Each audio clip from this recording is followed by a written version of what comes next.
అన్ని 40 సైజ్ చేయించేసారు. కొత్తవి తీసుకున్నాను అన్ని. ఇప్పుడు ఇవన్నీ లూజ్ అయిపోయి మళ్ళీ పాతే వేసుకుంటున్నాను.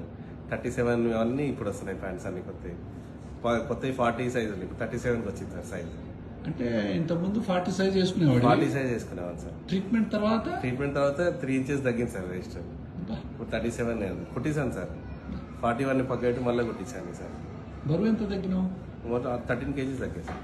13 kgs ట్రీట్మెంట్ తర్వాత సార్. 104 ఉండే సార్ మీ దగ్గర వచ్చిన 91 సార్. నేను just CPAP treatment, anti allergy asthma treatment తో ఏం చేయకుండా sir.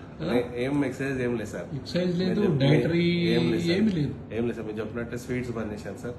No alcohol, only medicine, nice food. Very good. Soup తాగుతాను సార్. వెజ్జెస్ ఎక్కువ తింటాను సార్. నాన్ వెజ్ అసలు ఎప్పుడైతే గురక తగ్గుద్దో బరువు తగ్గిపోతుంది. ఎప్పుడైతే అలర్జీ ఆస్మా తగ్గుద్దో బరువు ఆటోమేటిక్ గా తగ్గిపోతుంది. సో డైటింగ్ గీటింగ్ అవసరం లేదు. అంటే కరెక్ట్ మెడిసిన్ పడితే తగ్గిపోతుంది. అంతే సార్. ప్రూఫ్ అంతే సార్. అంతేనా? అంతే సార్.